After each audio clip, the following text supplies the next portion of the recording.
Di waktu yang indah ini kita akan memulai untuk sekolah sahabat kita yang nanti akan dipandu oleh Ibu Lydia Naibaho. Dan kiranya sebelum kita memulai acara kebaktian kita, mari kita mengundang Roh Kudus ke dalam hati kita masing-masing.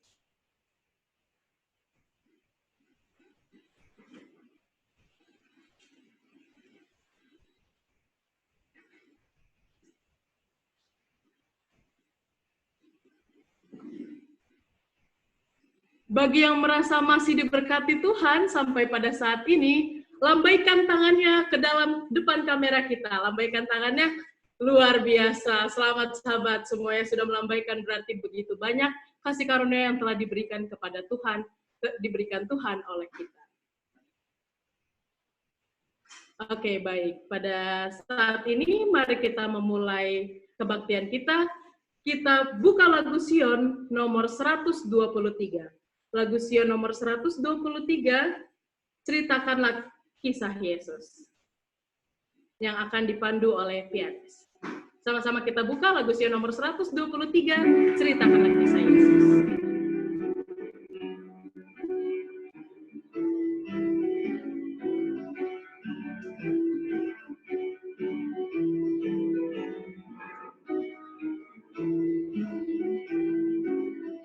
Sama-sama.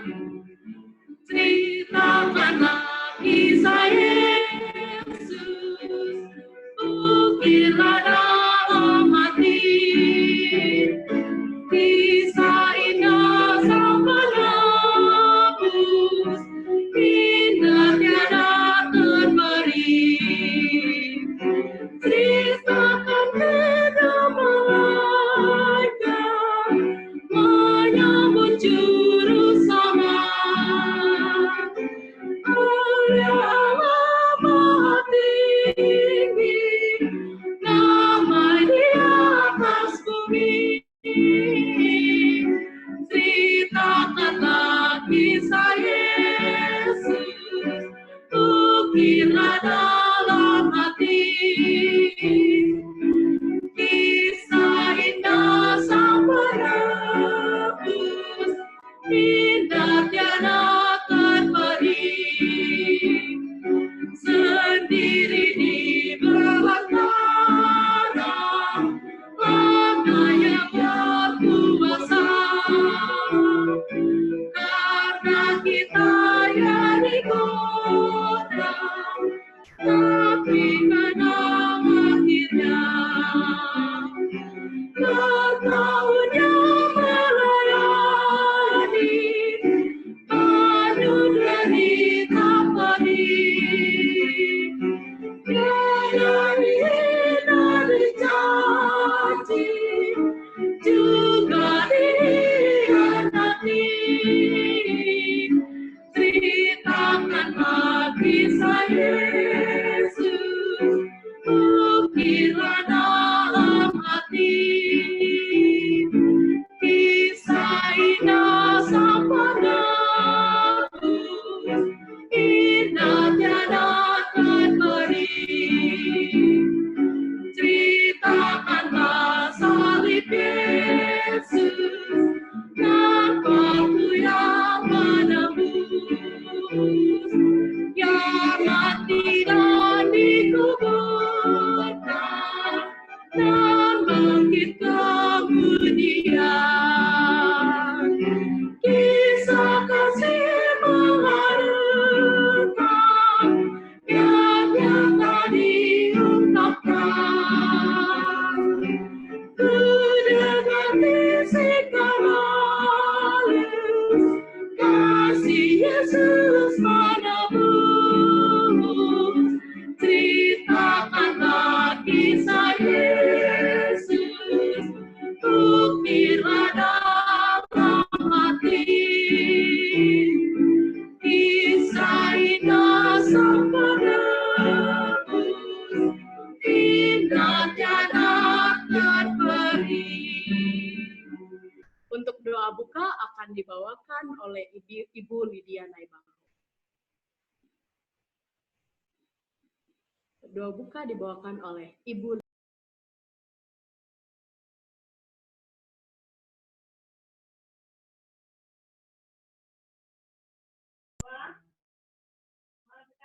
kami yang berkata surga, Allah yang baik, yang selalu mengasihi kami, dan malam kami bersyukur kepada Tuhan karena Engkau masih memberikan kepada kami kesempatan untuk dapat beribadah.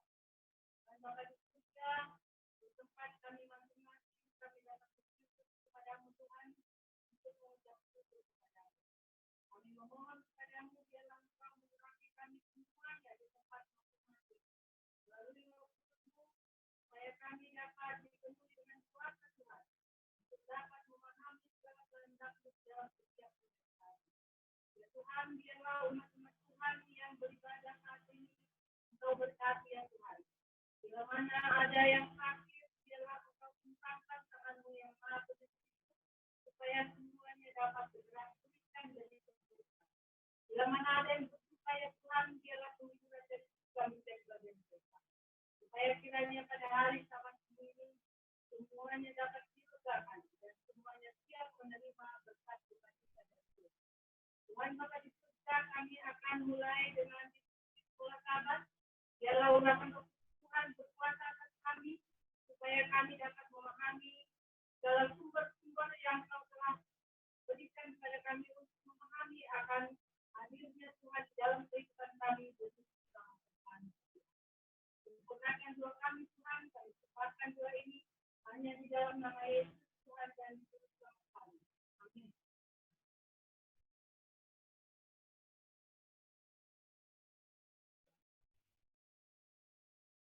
Oke,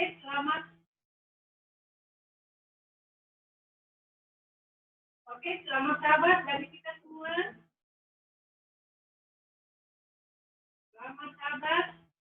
Kita bersukacita karena Tuhan masih memberikan kesempatan seperti ini untuk kita dapat beribadah kepada Tuhan.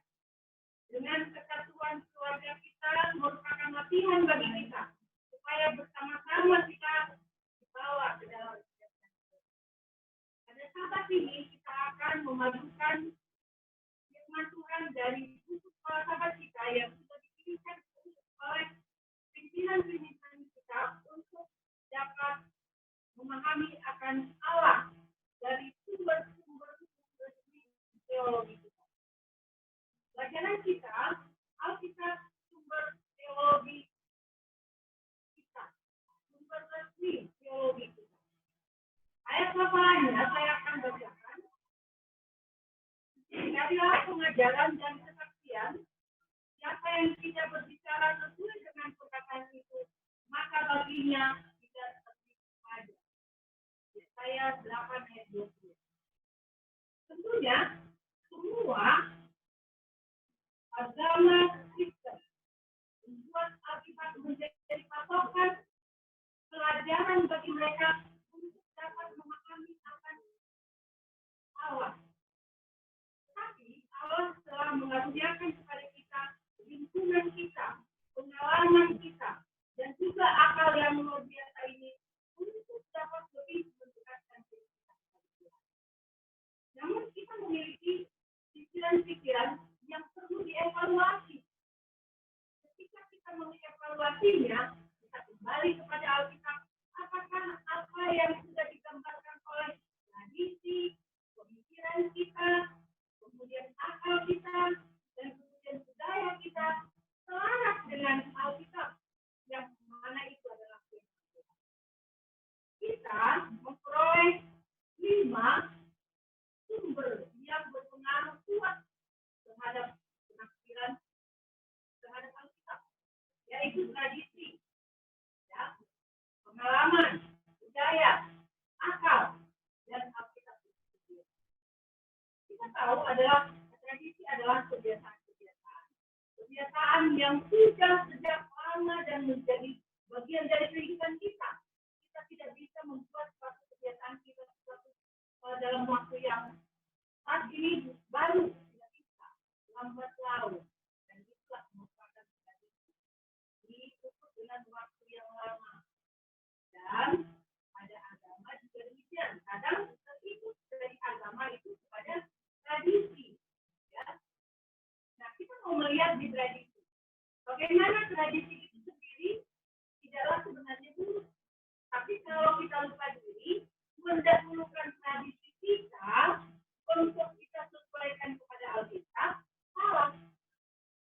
Alkitab harus kita bawa ke dalam sesuatu yang bisa mengubah tradisi kita menjadi tradisi. Kita melihat zaman Yesus. Yesus sendiri membawa tradisi surga pada zamannya. Orang Farisi dan ahli Taurat, rombongan dalam Markus 2 ayat 1 sampai 11 diceritakan bahwa mereka datang kepada Yesus. Ketika mereka datang kepada Yesus, mereka membawa tradisinya. Kemudian ketika bersama dengan Yesus, orang Farisi dan ahli Taurat mulai mengoreksi Yesus. Yang mana mereka tahu bahwa Yesus itu adalah orang baru. Mereka tidak menyadari bahwa Yesus itu adalah datang dari Allah. Bahwa Yesus itu adalah penyataan dari Alkitab. Kemudian mereka mulai mengoreksi. Mereka berada di kediaman orang lain. Mereka berada di kediaman Yesus. Mereka mulai berpikir. Kenapa engkau tidak menegur murid-muridmu? Mereka makan tanpa mencuci tangan. Itu kebiasaan mereka. Dan di Alkitab adalah kebiasaan yang harus makan cuci tangan. Bukan. Sebelum memakan, bersyukur. Orang-orang Farisi ini berusaha untuk menjatuhkan Yesus dengan tradisi yang mereka miliki. Mereka menganggap sudah pintar dengan tradisi yang mereka punya. Orang Farisi ini merasa tradisi yang mereka ini dari apa yang Yesus ketawakan. Alkitab berdiri lebih tinggi di atas semua. Kita harus yakin.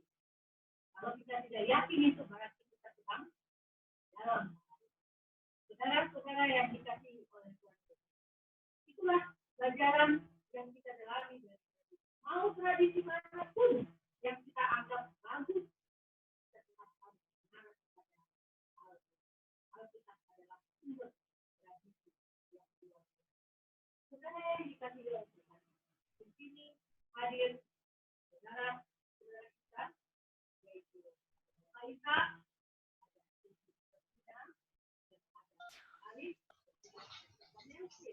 yang akan bantu kita di dalam kita melihat sumber kedua, yaitu pengalaman.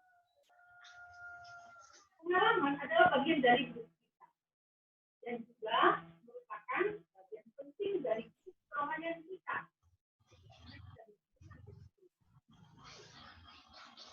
Kalau kita katakan dalam 2 Korintus 3 ayat 2 dan 3, apa yang dikatakan di sana? Kamu adalah surat yang hidup.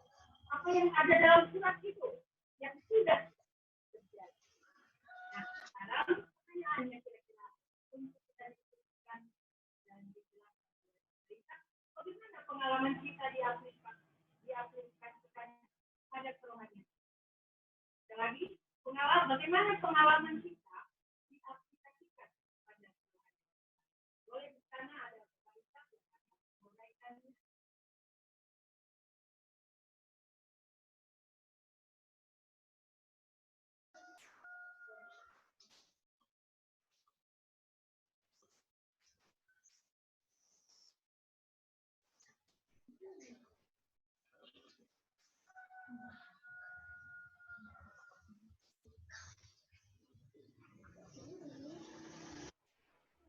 Oke.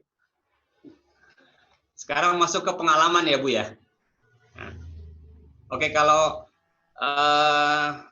di hari Minggu ini dikatakan pengalaman, spesifiknya pengalaman pribadi, ya kan? Kalau di sini kita tahu bahwa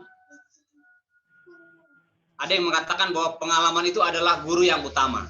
Nah, di sekolah sahabat kita disebutkan juga pengalaman adalah bagian daripada hidup kita. Nah, dalam Roma 2 ayat 4, Titus 3 ayat 4 dan 5, ada ayatnya mengatakan di sini untuk yang hari Minggu, kemurahan Allah menuntun kita kepada pertobatan. Sedangkan dalam Titus 3 ayat 4 dan 5 mengatakan kemurahan Allah juga dan kasih Allah nyata kepada kita semua melalui kematiannya. Sehingga kita diselamatkan bukan karena perbuatan baik kita. Bagaimana hubungan kita dengan pencipta kita atau dengan Tuhan kita dibentuk oleh pengalaman kita hari demi hari. Kemudian apa yang kita alami juga secara pribadi, secara signifikan akan membentuk pandangan kita terhadap Allah sebagai pencipta kita dan juga pemahaman kita akan firman-Nya yang kita baca setiap hari. Namun pengalaman perlu ditempatkan di tempat yang tepat, katakan di sini. Dan kita harus belajar meletakkan firman Tuhan di atas pengalaman kita. Sekali lagi bahwa firman Tuhanlah di atas pengalaman-pengalaman kita. Dalam cerita di hari Senin ini, Markus 12 ayat 28 sampai 31 menceritakan bagaimana ahli Taurat, orang-orang Saduki bertanya jawab dengan Yesus. Mengatakan seperti ini, Guru, hukum manakah yang terutama? Kemudian Yesus memberikan jawaban 2 poin dalam Markus 12 ini. Yang pertama adalah kasihanilah Tuhan dengan segenap hatimu, jiwamu, dan akal budimu.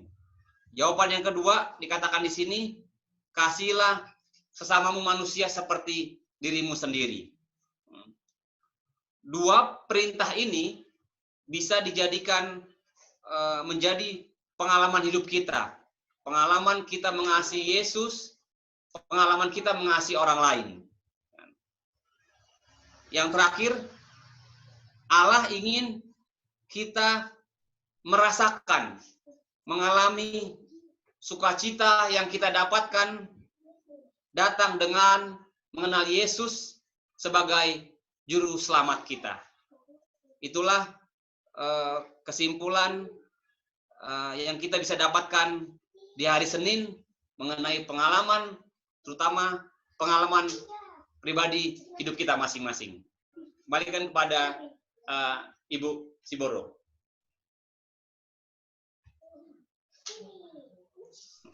Oke. Saya rindu membacakan satu paragraf paling bawah dalam pelajaran hari Senin.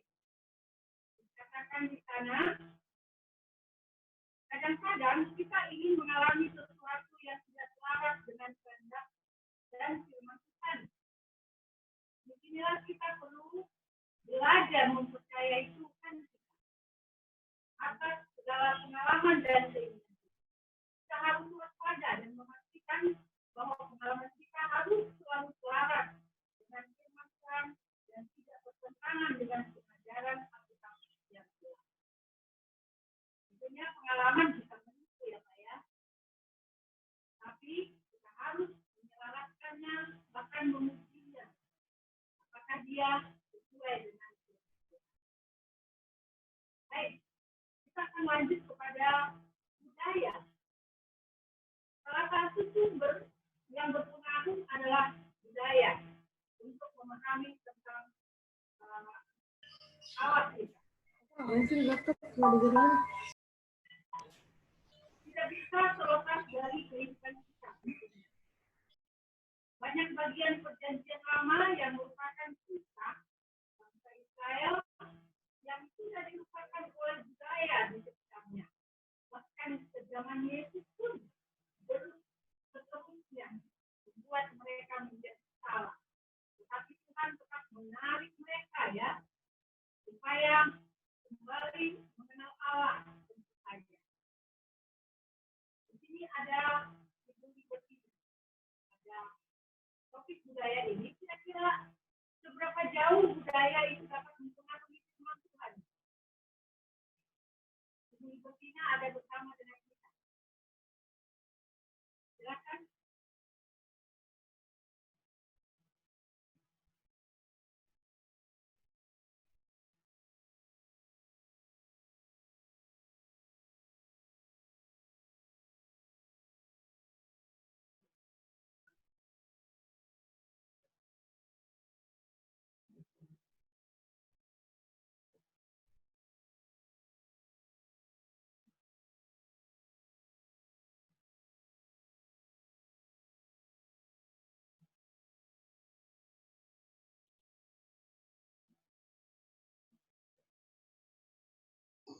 Ibu Lydia, Ya, boleh mungkin diulangin kembali pernyataannya agar jemaat boleh mendengar dengan baik kembali seperti yang disampaikan yang terakhir tadi. Terima kasih. oke. Seberapa jauh budaya dapat mempengaruhi firman Tuhan? Kira-kira begitu ya. Dan kita tidak luput dari budaya. Lalu seberapa jauh budaya itu dapat mempengaruhi firman Tuhan? Dan kita begini.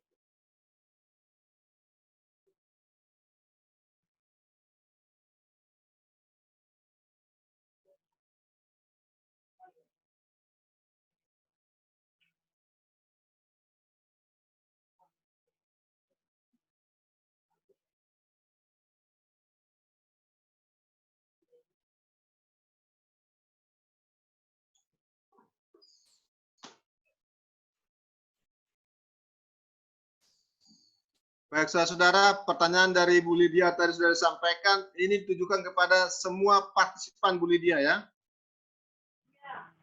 Oke. Nah, Bu Lydia boleh menggunakan earphone-nya agar lebih fokus suaranya. Oke, baik saudara-saudara. Mari kita berikan respons kita seberapa besar pengaruh budaya. Mari kita berikan pandangan kita. Di sini ada partisipan, kurang lebih 37 partisipan. Kami persilakan.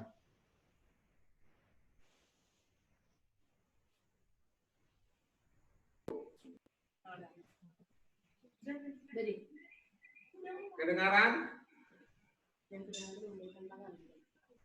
Yang kedengaran lambaikan tangan. Woi, luar biasa. Pak Pendeta gambarnya kecil sekali, jauh sekali tuh. Ya, baik saudara-saudara, saya konsen dengan budaya ini ya. Kami belajar di rumah mengenai budaya.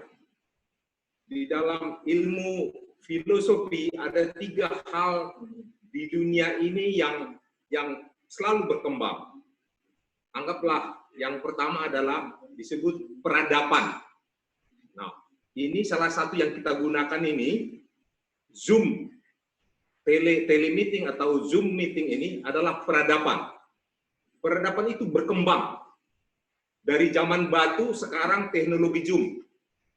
Itu namanya peradaban. Baru yang kedua adalah budaya. Setiap orang yang lahir di dunia ini, pasti ada budayanya. Saya budaya Batak, Silitonga, Dalihan Netolu, ya, Tungkunan 3. Itu budaya. Baru yang terakhir adalah, sebenarnya itu yang pertama ya, namanya agama. Jadi 3 ini, di dunia ini setiap orang ada. Satu adalah tadi peradaban, kemudian yang kedua adalah budaya, baru yang ketiga adalah agama. Nah sekarang bagaimana budaya ini atau peradaban jangan sampai apa? Menyalahi keyakinan. Nah agama adalah otoritas yang paling tinggi. Ya, pada setiap orang, agama adalah yang paling tinggi. Jadi selama peradaban itu, selama budaya itu sesuai dengan firman Tuhan yang tadi pengalaman itu, selama sesuai, go ahead. Ini peradaban kita canggih, tidak bertentangan dengan firman Tuhan. Budaya kita, Dalihan Natolu, tidak bertentangan. Tapi yang bila bertentangan, seperti yang dikatakan dalam 1 Yohanes 2, Yohanes 2 ayat 15 ya, disebutkan, janganlah kamu mengasihi dunia dan apa yang ada di dalamnya. Itu bahaya. Saya tidak tahu ada yang ke pesta hari Sabat ini sekarang. Hah? Nggak ada, kebetulan nggak ada kan? Nggak boleh pesta. Tapi saya yakin di antara kita sering menentang agama karena budaya. Di hari Sabat ini saya terang terus ini mengatakan ini. Selama budaya itu tidak sesuai dengan firman Tuhan ini, maka budaya itu harus apa? Dikalahkan oleh agama. Bahkan peradaban itu selama tidak sesuai dengan firman Tuhan harus kalah. Jadi hati-hati budaya, jangan ada yang hari Sabat bawa ulos ke gereja, terus habis gereja baru ke pesta. Ya, maka tidak sesuai dengan apa? Firman Tuhan di 1 Yohanes 2 ayat 5. Janganlah kamu mengasihi dunia dan apa yang ada di dalamnya. Jikalau orang mengasihi dunia, lebih mengasihi ulos itu daripada hari Sabat, di mana Tuhan yang memberikan Sabat itu kepada manusia, maka disebutkan apa? Maka kasih akan Bapa tidak ada dalam orang itu.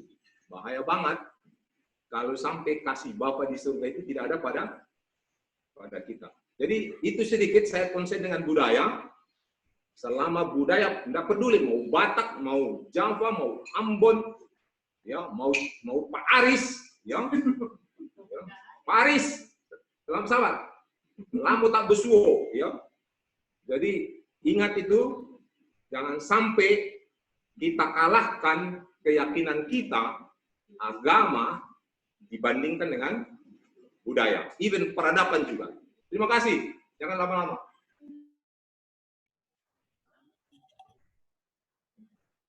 Oke, terima kasih Pak Walfon sudah memberikan kejelasan tentang budaya. Di sana ada Ibu Libertina. Ibu Libertina mungkin bisa menambahkan tentang pembahasan bagaimana budaya ini sudah merasuk ke dalam agama-agama saat ini sehingga kita menyalahi. Bagaimana Ibu Libertina? Sina, Ya. cukup. Teruskan saja. Oke, terima kasih karena sudah dipenuhi ya. Hal yang berikut kita masuk kepada bagian yang keempat. Bagaimana akal ini dapat mempengaruhi terhadap penafsiran kita kepada Alkitab. Kita mengetahui bahwa akal adalah sesuatu yang luar biasa yang dapat kita mengetahui tentang kebenaran. Apakah terdengar?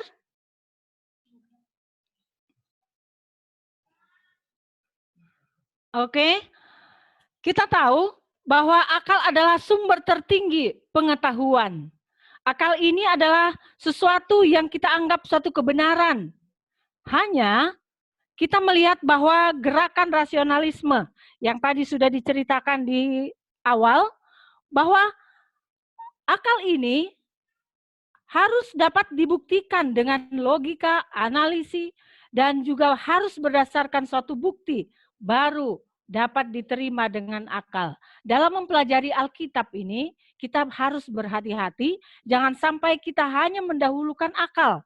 Nah, sekarang ada di sana Bapak Aris yang bersama dengan kita, kira-kira adakah hal yang bertentangan dengan akal terhadap teologi atau firman Tuhan ini? Dan kalau ada, kira-kira di mana kita bisa keliru? Ada Bapak Aris dengan kita?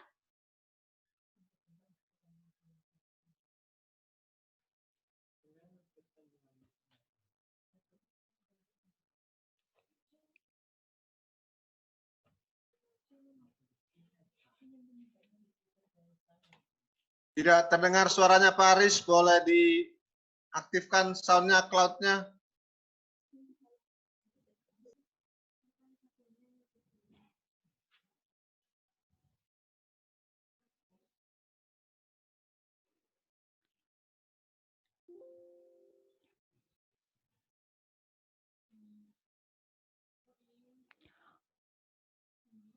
Oke, sudah ada Pak Parisnya? Terdengar suaranya? Oh iya, siap. Sudah, silakan Ya? Pak. Iya. Oke. Baik, tentunya kita bersyukur ya. Anugerah yang Tuhan berikan kepada kita, yaitu akal, itulah yang membedakan kita dengan ciptaan yang lain. Dalam arti ketika kita di compare atau dibandingkan dengan binatang, kita jauh lebih tinggi oleh karena Tuhan karuniakan kita akal dan pikiran.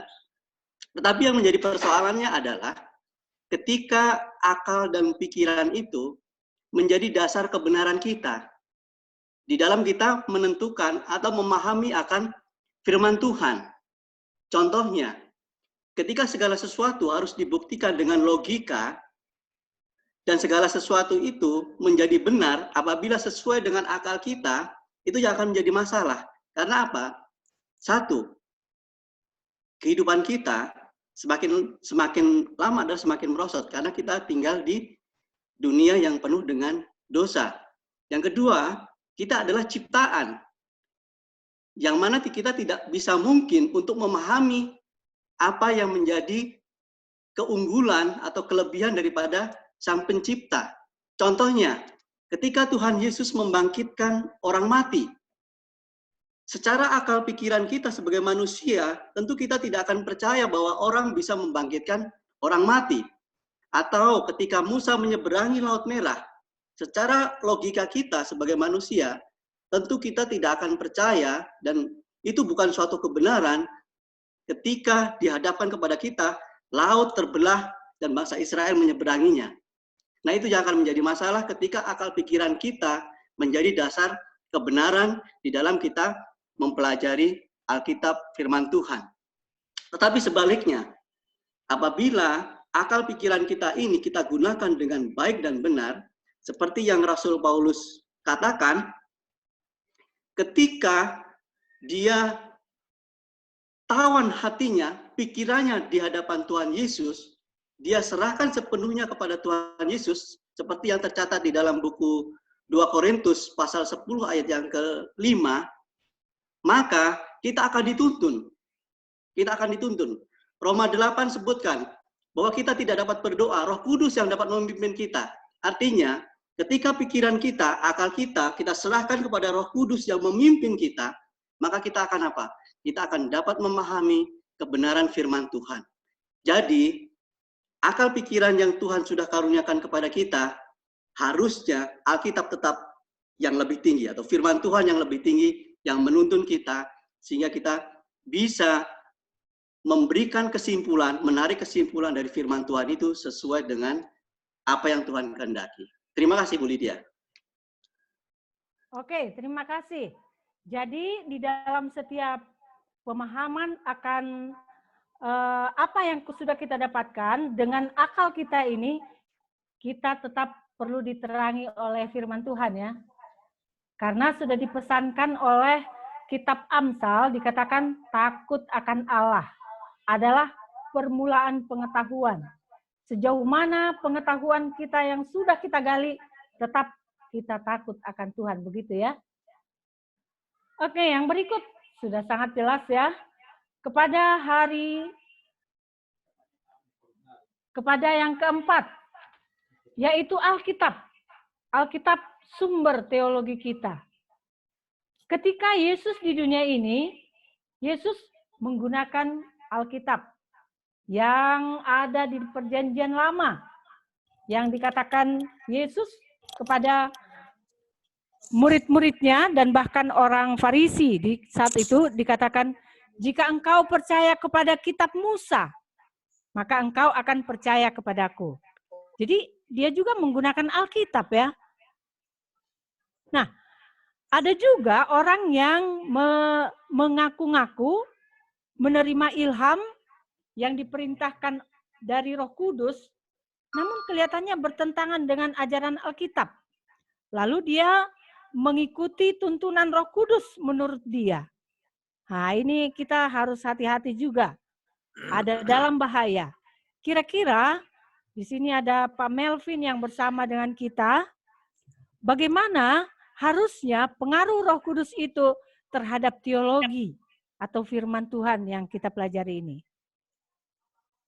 Baik, selamat sahabat untuk kita semua. Jelas ya? Oke, jelas. Jelas? Jelas ya? Oke, baik. Jadi dalam pelajaran kita pada hari ini, kalau kita berkaca kembali kepada Yesus sendiri, di dalam beberapa khotbah yang lalu juga dikatakan dalam Yesus mengalahkan segala pencobaan, dia selalu katakan ada tertulis. Semuanya dikembalikan kepada firman Tuhan, based on Bible. Di balik kata dia statement ada tertulis, statement yang tidak tersirat adalah ada kubaca. Artinya seperti itu. Jadi firman Tuhan itu adalah pondasi utama saat Yesus mengalahkan segala pencobaan. Nah, di dalam pelajaran kita pada hari ini ada dibahas mengenai orang-orang yang merasa sepertinya mendapatkan ilham dan pencerahan.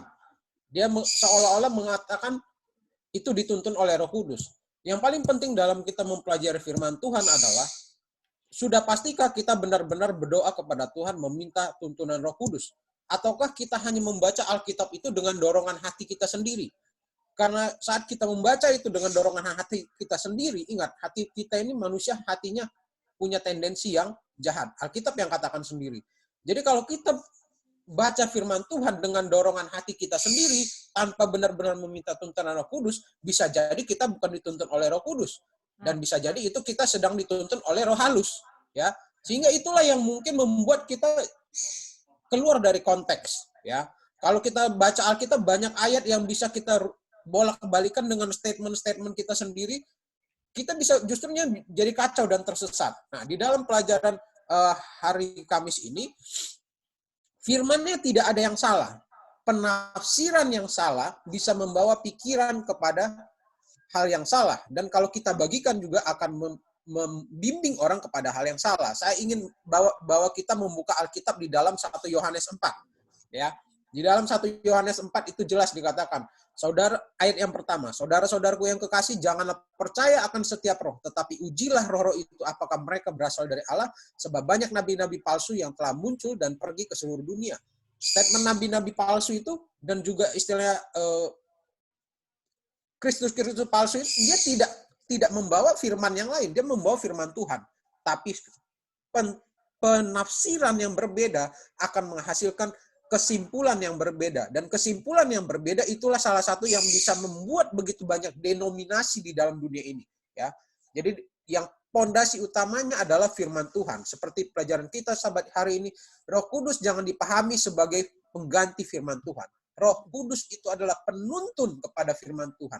Jadi kalau yang kita tafsirkan sesuatu yang menurut saya Roh Kudus, tapi bertentangan dengan firman Tuhan, kita harus pertanyakan, apakah betul itu Roh Kudus ataukah itu roh halus? Ya, jadi kita harus belajar dengan benar, meminta dengan kerendahan hati kepada Allah, dan Roh Kudus itu akan diberikan kepada kita, menuntun kita, mengarahkan kita sesuai dengan firman Tuhan. Tidak ada Roh Kudus yang bertentangan dengan Alkitab, ya, karena dikatakan tiga ini adalah Yesus, Allah, dan juga Roh Kudus adalah oknum yang bekerja bersama, searah, setujuan, satu misi. Tidak mungkin firman Tuhan, apa yang Tuhan katakan itu bertentangan dengan tuntunan Roh Kudus. Itu sesuatu yang sangat-sangat jauh.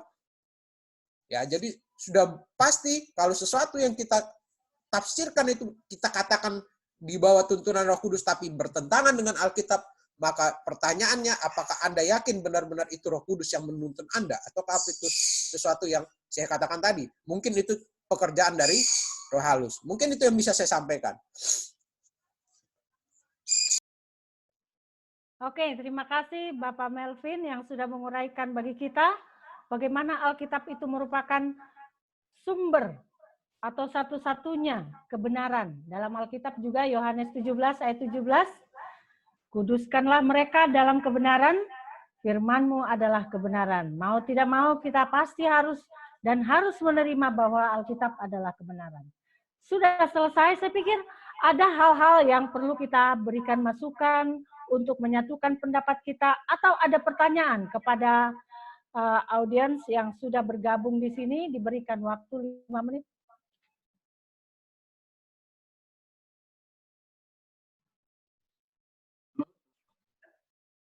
Oh, ada pendeta kita. Kedengaran suara saya? Kedengaran Pak Pendeta. Jadi kita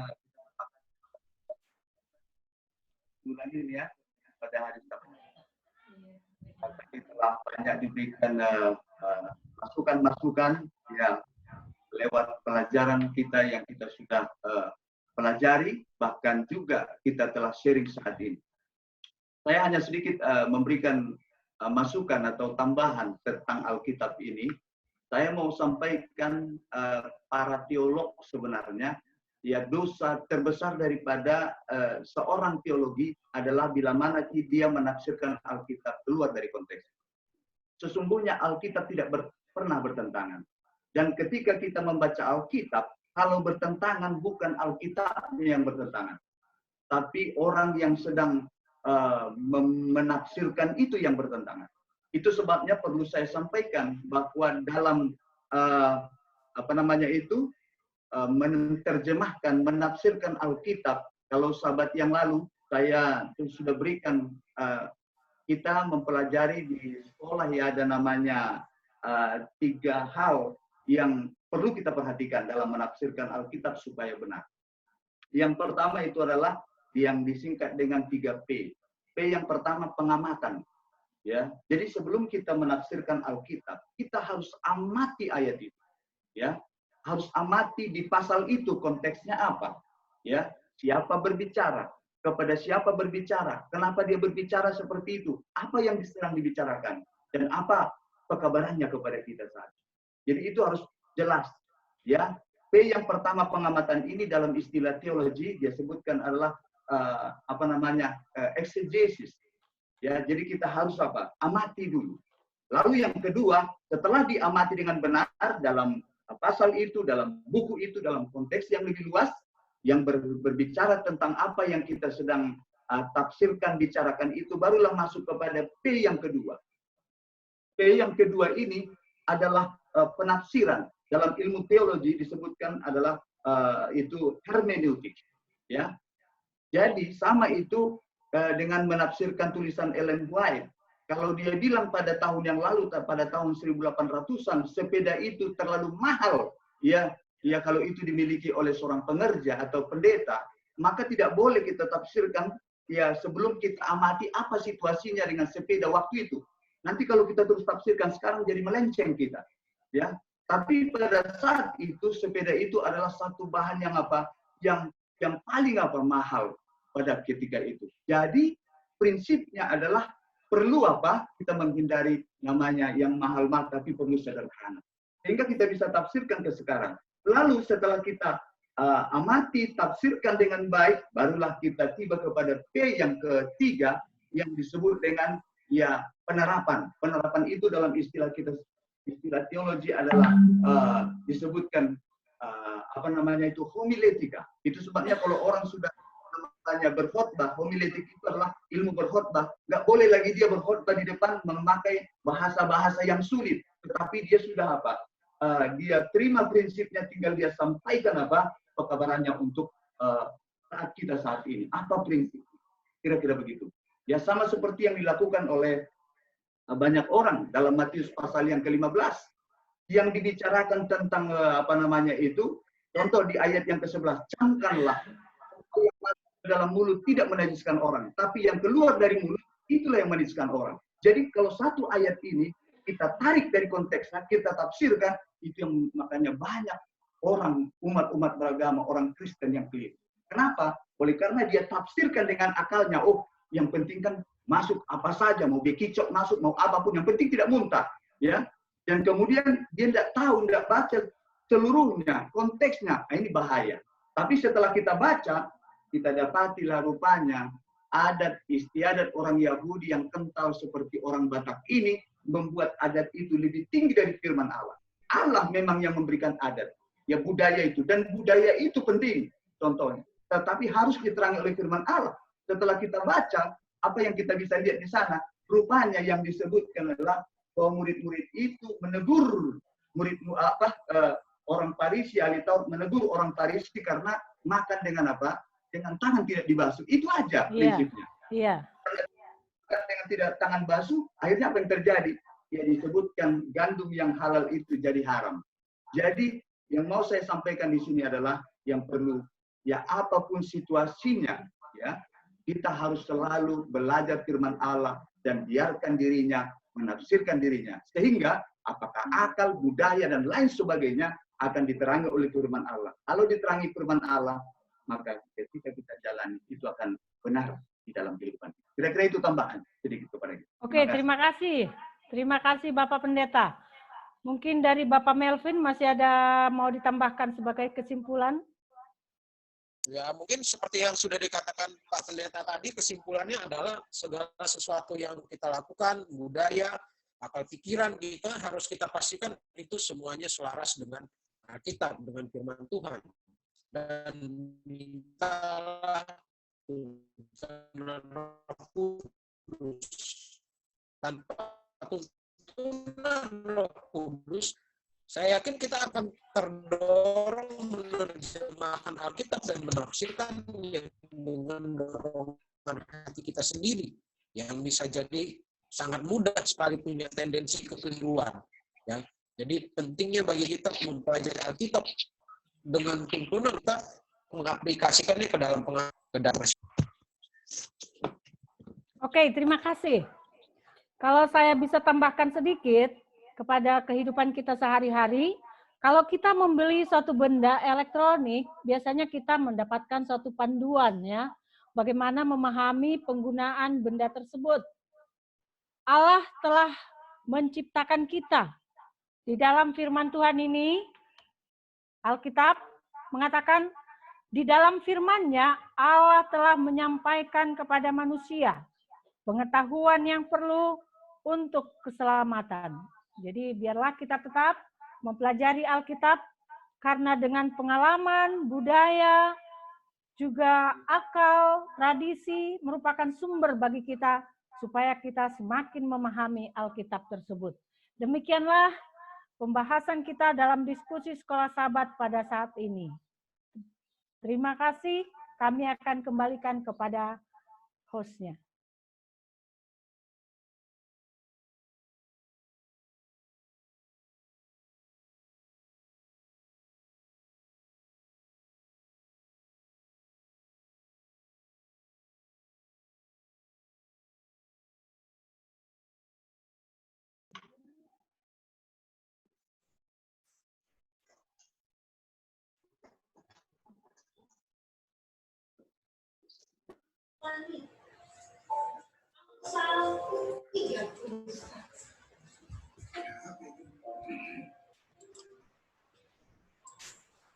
Hari ini dunia benar-benar membutuhkanmu. Kesibukan tidak ada lagi di jalan-jalan lewat. Trotoar wanita. Amsal 31.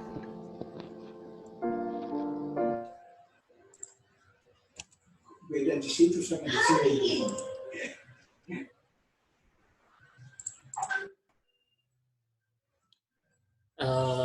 Saat ini kita akan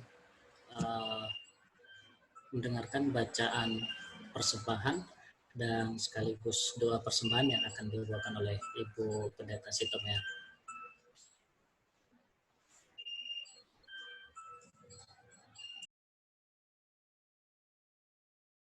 Selamat Sabat untuk kita semua. Bacaan persembahan kita pada Sabat hari ini, pada tanggal 25 April 2020 yang berjudul Saya Bebas dari Utang. Bacaannya, utang memakan gaji saya, itu tadi salahku. Gaji saya menyusut secara signifikan ketika saya berganti pekerjaan. Tetapi kebiasaan belanja saya tetap sama. Akibatnya saya semakin tenggelam dalam hutang. Setelah mengembalikan persepuluhan, saya hampir tidak punya cukup uang untuk membayar tagihan. Saya merasa tidak enak. Sebelum berganti pekerjaan, saya telah memberikan 10% dan penghasilan kotor saya kepada persepuluhan. 10% untuk persembahan dan 10% untuk amal. Sekarang, saya hanya mengembalikan persepuluhan dan membutuhkan setidaknya 4 tahun bagi saya untuk terbebas dari hutang. Tidak mau menunggu selama itu, saya memikirkan Maleakhi 3, di mana Allah menantang kita untuk menguji menguji Dia dengan persepuluhan dan persembahan kita. Dengan napas dalam-dalam, saya memutuskan untuk mulai memberikan 10% dan pendapatan kotor saya sebagai persembahan misi. Di samping persepuluhan, berharap menemukan pekerjaan lepas sehingga saya dapat menghitung kembali untuk persembahan. Tetapi, meskipun tidak ada pekerjaan tambahan yang datang, 10 bulan setelah saya mulai memberikan persembahan, saya bebas dari hutang. Sulit untuk menjelaskan apa yang terjadi. Ini adalah perhitungan Tuhan, karena Ia tidak pernah memberikan uang ekstra ataupun sebaliknya, Dia membuat hidup saya lebih hemat. Tidak lama setelah saya memulai memberikan persembahan, saya harus membeli tiket pesawat untuk terbang mengunjungi ayah saya yang sakit. Tidak pulang pergi yang dibeli pada menit terakhir, hanya seharga $110, diskon yang lumayan dari biasanya $250. Setelah itu, seorang teman secara sukarela mengantarkan saya ke bandara, menghemat biaya perjalanan taksi Uber. Kemudian, beberapa teman mengundang saya untuk tinggal di kamar cadangan mereka tanpa biaya sewa. Daftar itu bisa terus-menerus. Panggilan untuk kita, saya percaya, kata Andrew, Tuhan memberkati orang-orang yang memberi kepadanya lebih dari bisa kita tanyakan atau pikirkan. Doa kita pada hari ini, Bapa Surgawi, tolong tingkatkan iman kami, agar kami berani mencicipi dan melihat bahwa Tuhan itu baik. Terdapat dalam Mazmur 34 ayat 8. Jadi, marilah kita mempersiapkan persembahan kita yang terbaik untuk Tuhan. Untuk itu, kita bersama-sama berdoa. Kita sama-sama berdoa. Bapa kami yang di surga, terima kasih Tuhan, karena Engkau masih memberikan kami berkat melalui kesehatan dimanapun kami berada ya Tuhan. Di Sabat hari ini kami akan mengumpulkan persembahan kami yang terbaik untuk Tuhan. Ya Tuhan, berkatilah persembahan ini agar dapat membantu pekerjaan Tuhan di dunia ini. Tuhan, dengan kerendahan hati hamba meminta kepadamu, biarlah Tuhan menyertai kami dimanapun kami berada, dan Tuhan memberkati negara kami ini, agar negara kami ini segera pulih dari seperti biasanya ya Bapa. Biarlah kasih karunia Tuhan selalu mengaruniakan kita semua, biarlah Tuhan selalu menyertai kita di Sabat hari ini. Terima kasih Bapa, karena kami berdoa hanya di dalam nama-Mu Tuhan Juru Selamat kami. Amin.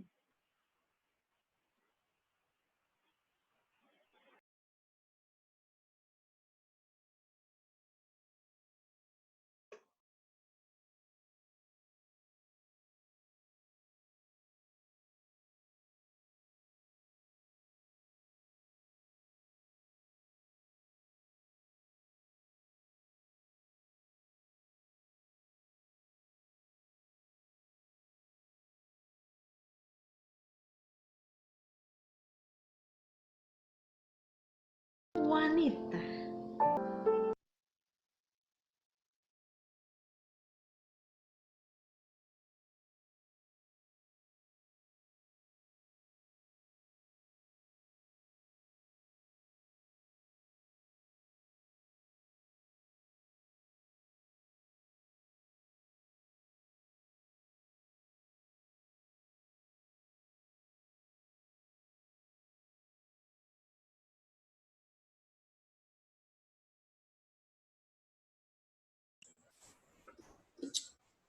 Terima kasih buat puisinya yang dipersembahkan buat para Kartini di Jemaat Ciracas. Saat ini kita akan bertenang diri, kita akan mendengarkan rangkuman dari pendalaman Alkitab yang kita bahas pagi tadi yang akan dibawakan oleh Ibu Pendeta Siombing.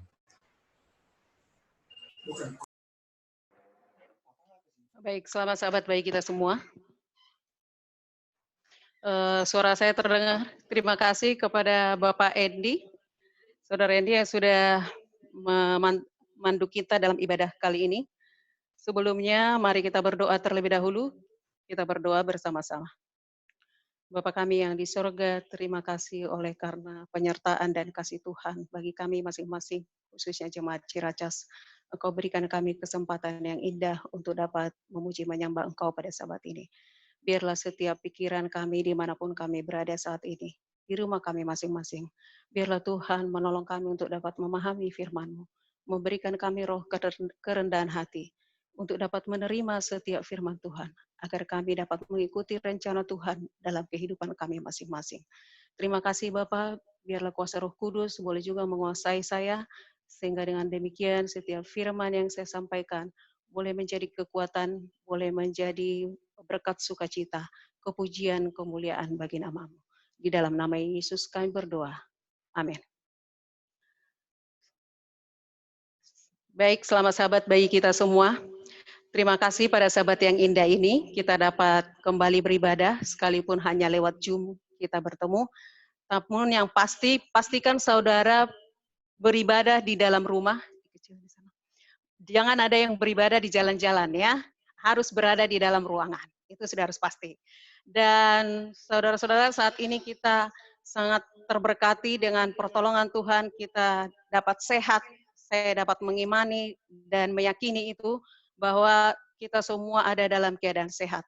Dan pada sahabat ini adalah sahabat yang spesial dan memiliki nilai tambah dalam ibadah kita dengan adanya momen yang spesial, yaitu Hari Kartini yang diperingati setiap tanggal 21 April. Jadi saudara-saudara yang lahir di tanggal 21 April, berbahagialah saudara karena ulang tahun saudara dirayakan oleh seluruh bangsa Indonesia. Tapi bukan berarti yang di luar 21 April tidak bahagia ya. Tetap semua kita berbahagia. Jadi 21 April ini adalah hari lahirnya pahlawan nasional R.A. Kartini yang diperingati sebagai momen emansipasi dan berdayanya kaum perempuan.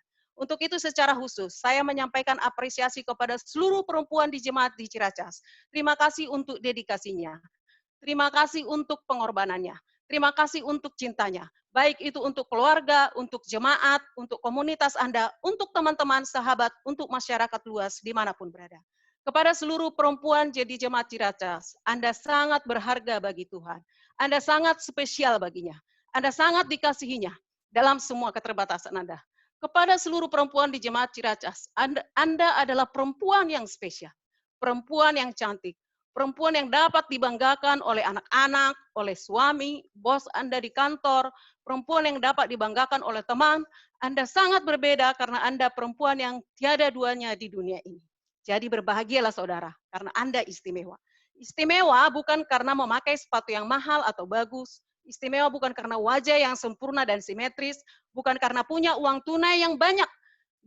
Istimewa bukan karena pekerjaan yang menjanjikan. Berbahagialah karena pengenalanmu pada Yesus. Pastikan setiap perempuan di Ciracas adalah perempuan yang berbahagia karena Kristus. Pastikan Anda adalah perempuan yang berbahagia karena suami Anda ada dalam kasih Yesus. Pastikan Anda adalah perempuan yang berbahagia karena anak-anak Anda ada dalam kasih Yesus. Pastikan Anda adalah perempuan yang berbahagia karena bekerja dalam kasih Yesus. Pastikan Anda adalah perempuan yang berbahagia karena teman, sahabat ada dalam kasih Yesus.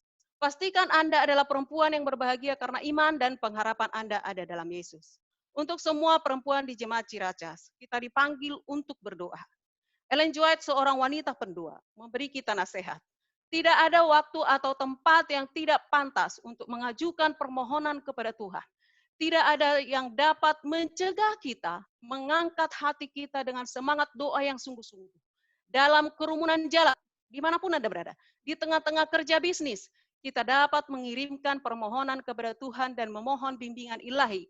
Seperti yang dilakukan Nehemia ketika dia membuat permintaannya sebelum Artasasta. Sebuah tempat persatuan dapat ditemukan dimanapun kita berada. Kita dapat bersatu dengan Allah kita.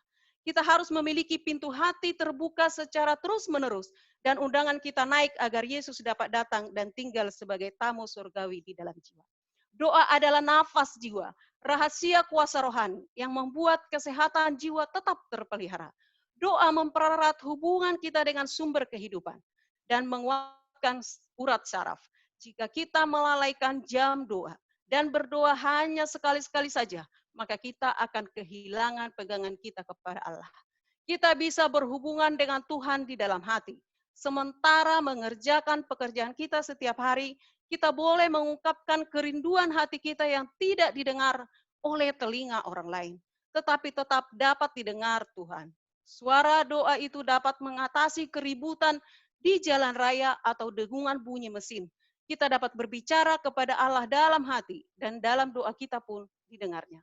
Kita dapat berbicara dengan Yesus sementara kita berjalan sepanjang jalan. Dan ia berkata, aku beserta dengan engkau di sebelah tangan kananmu. Jadi untuk seluruh wanita perempuan yang ada di Ciracas, berbahagialah saudara bila memiliki pengalaman yang begitu intim dengan Tuhan, yang selalu menyampaikan isi hati, bahkan ketika berjalan, bahkan ketika saudara mungkin mencuci piring atau mencuci baju. Tidak harus ketika melipat lutut, melipat tangan, menutup mata. Tapi selalu saya sampaikan ungkapan kerinduan saudara, naikkan permohonan kepada Tuhan. Pada sabat ini kita akan mempelajari rencana Allah bagi kita, khususnya kaum perempuan. Judul firman yang saya sampaikan adalah berjalan bersama Yesus. Seluruh jemaat Ciracas, jemaat Tuhan yang dikasihinya, wanita dan pria, berjalan bersama Yesus. Satu ilustrasi saya sampaikan di sini, seorang wanita muda yang ingin masuk perguruan tinggi, hatinya sedih ketika membaca satu pertanyaan di dalam formulir pendaftaran yang bertanya, apakah Anda seorang pemimpin? Lalu dengan jujur dan teliti dia jawab, tidak. Lalu dia kembalikan formulir tersebut, kemudian dia tunggu jawaban dengan dugaan bahwa dia tidak akan diterima. Namun ketika dia menerima surat dari kampus, dituliskan di sana seperti ini. Pemohon yang terhormat, sebuah penelitian tentang formulir mengungkapkan bahwa tahun ini perguruan tinggi kita akan memiliki 1.452 pemimpin baru dari data formulir pendaftaran. Kami menerima Anda karena kami merasa sangat penting bahwa kampus memiliki setidaknya satu pengikut. Jadi di antara kita, anggota-anggota jemaat Ciracas, di manakah letak kita? Apakah kita sebagai seorang pengikut atau seorang pemimpin? Namun, dalam dunia yang memiliki lebih dari 7 miliar orang, kerajaan Allah membutuhkan orang-orang yang akan menjadi pengikut Kristus. Masalahnya adalah, banyak dari kita yang mengaku menjadi murid Kristus, fokus menjadi pemimpin, melupakan tanggung jawab pertama kita sebagai orang Kristen. Tanggung jawab pertama kita adalah menjadi pengikutnya yang rendah hati. Sebelum menjadi seorang pemimpin, sang murid harus mempelajari guru. Ya, seorang murid harus belajar dan melihat kepada gurunya secara dekat sebagai pengikutnya. Semua orang yang mengikut Kristus akan dibawa setiap hari ke hadirat ilahi di dalam doa. Dan dalam pelajaran Alkitab mereka diperlukan memahami kemuridan dan ketertarikan kepada Yesus dan tujuannya. Jadi harus tertarik kepada Yesus dan semua tujuan-tujuan Yesus harus tertarik. Sang murid mendengarkan dan belajar, ya. Tertarik kepada gurunya, mendengar kepada gurunya, kemudian belajar dari gurunya. Itulah seorang murid. Cara dia memandang banyak hal mungkin salah dan dia harus tunduk pada pemahaman baru tentang apa arti kebesaran sejati. Doa menyediakan waktu bagi murid menerima instruksi dari guru dan terlibat dalam dialog. Ketika kita berdoa, itulah waktu bagi kita untuk menerima instruksi-instruksi dari guru kita. Dalam pena Inspirasi Testimonies for the Church, volume 2, halaman 189. Tidak mungkin bagi jiwa untuk berkembang sementara doa bukanlah pelatihan khusus dari pikiran. Kemudian dalam pena Inspirasi Gospel Workers, halaman 274. Mereka yang terlibat dalam pelayanan bagi guru membutuhkan, ini yang kita butuhkan, sebagai murid, sebagai orang yang sedang belajar dari guru. Apa yang kita butuhkan adalah pengalaman yang lebih tinggi, lebih dalam, lebih luas daripada banyak yang belum pernah terpikirkan sebelumnya. Banyak yang sudah menjadi anggota keluarga besar Allah, hanya tahu sedikit tentang apa artinya untuk melihat kemuliaannya dan untuk diubah dari kemuliaan kepada kemuliaan. Jadi sewaktu murid itu tumbuh untuk mempercayai sang guru, seorang murid, dia mematuhi tanpa bertanya dan berkomitmen. Ya, harus ada komitmen sepenuhnya untuk apa? Meneruskan pekerjaan guru dengan cara yang sama, bukan dengan cara kita. Seorang Kristen yang sukses dan menang harus terlatih lebih dahulu berjalan di jejak Yesus yang berkata, akulah jalan kebenaran dan hidup. Tidak ada yang datang kepada Bapa kecuali melalui aku. Dalam Yohanes 14 ayat 6. Pagi ini kita akan membaca bagian ayat Alkitab dalam Lukas 9 ayat 57 sampai 62. Saudara-saudara boleh membuka Alkitab saudara di rumah. Kita akan belajar tentang 3 pengikut Kristus. Ya, kita akan belajar 3 pengikut Kristus dan dialog mereka dengan Yesus. Ketiga pengalaman ini akan mengungkapkan kepada kita makna menjadi murid sejati Kristus. Kita baca dalam Lukas 9 ayat 57 sampai 62. Judulnya adalah hal mengikut Yesus. Saya bacakan ayat 57. Ketika Yesus dan murid-muridnya melanjutkan perjalanan mereka, berkatalah seorang di tengah jalan kepada Yesus, "Aku akan mengikut engkau kemana saja engkau pergi." Yesus berkata kepadanya, "Serigala mempunyai liang dan burung mempunyai sarang, tetapi anak manusia tidak mempunyai tempat untuk meletakkan kepalanya." Ayat 59. Lalu ia berkata kepada seorang lain, "Ikutlah aku." Tetapi orang itu berkata, "Izinkanlah aku pergi dahulu menguburkan Bapakku." Ayat 60. Tetapi Yesus berkata kepadanya, "Biarlah orang mati menguburkan orang mati. Tetapi engkau, pergilah dan beritakan kerajaan Allah di mana-mana." Ayat 61. Dan seorang lain lagi berkata, "Aku akan mengikut engkau Tuhan, tetapi izinkanlah aku pamitan dahulu dengan keluargaku." Ayat 62. Tetapi Yesus berkata, "Setiap orang yang siap untuk membajak, tetapi menoleh ke belakang, tidak layak untuk kerajaan Allah." Kita lihat dalam ayat 57, dalam kasus pertama, kita langsung bertemu dengan seorang yang memiliki semangat yang tidak konsisten. Dia menawarkan untuk mengikuti Yesus tanpa menunggu untuk dipanggil, menggebu-gebu ya, terdorong oleh emosi yang begitu kuat. Itu sebabnya Yesus memperingatkan dia tentang ketidaktahuan yang dia lakukan. Dia tampaknya tidak mengerti apa yang melibatkan hidup dengan Yesus. Di ayat 59, dalam kasus kedua ini, Yesus bertemu dengan seorang yang dibingungkan oleh tugas-tugas yang saling bertentangan. Baginya Yesus segera menyampaikan undangan dengan kata-kata yang paling menarik. Dia spesial. Kata-katanya adalah, "Ikutlah aku."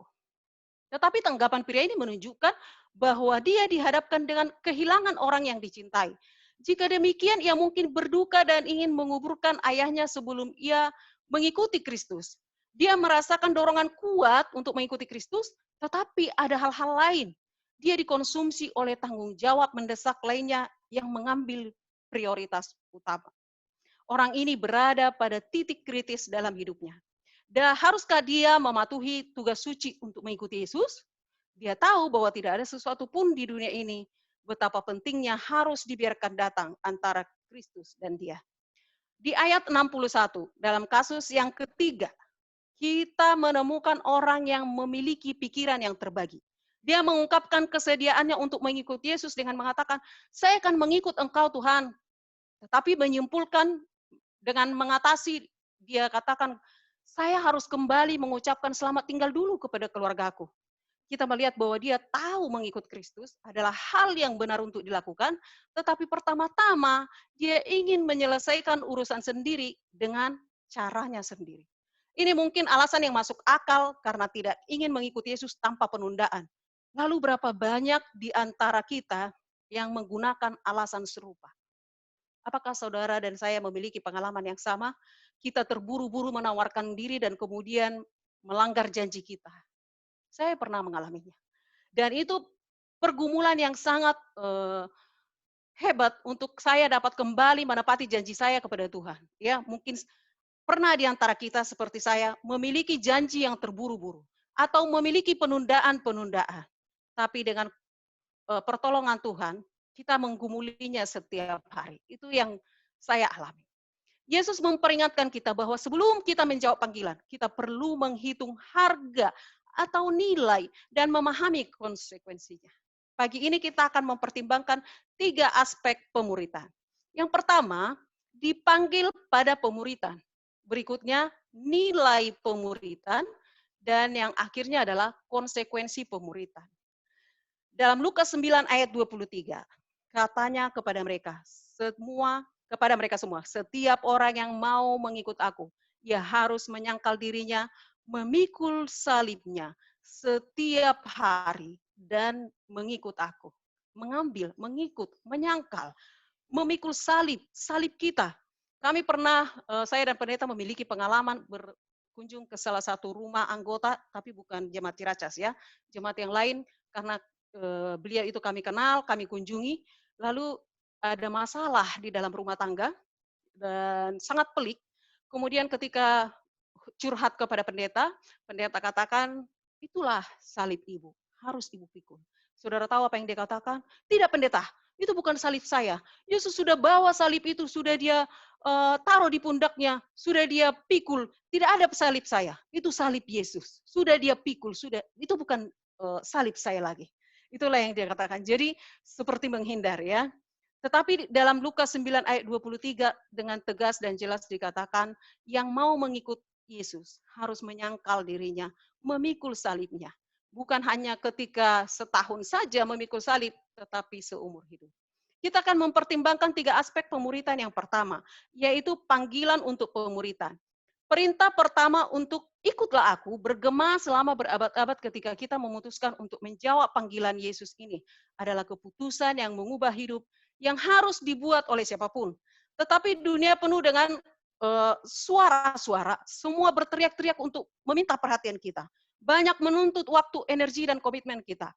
Bagi sebagian dari kita mungkin daya tarik untuk bergabung dengan beberapa organisasi, mendukung beberapa tujuan mulia, atau mengikuti beberapa tren baru. Mungkin saudara punya pengalaman. Kalau mungkin di antara kami pengalaman atau seseorang yang masih single, ketika dia single dengan leluasa melakukan pelayanan atau menepati janjinya dengan Tuhan. Sesudah memiliki pasangan, pasangan bisa saja menghalangi ya dengan rengekan-rengekan dan lain sebagainya. Atau mungkin setelah punya anak, anak menghalangi, oh harus urus anak dulu dan lain sebagainya. Tapi yang pasti, apapun yang bertambah dalam diri kita masing-masing, itu tidak boleh menjadi penghalang. Ketika kita memiliki pasangan, ketika kita memiliki anak, tidak boleh menjadi halangan atau alasan-alasan penundaan. Ada seorang pendeta, ibu pendeta ini bercerita kepada saya karena dia tanpa direncanakan memiliki anak kembali di usia yang sudah lumayan, di atas 40. Kemudian setelah anak ini lahir, kami bertemu, lalu dia sampaikan kepada saya kesaksiannya.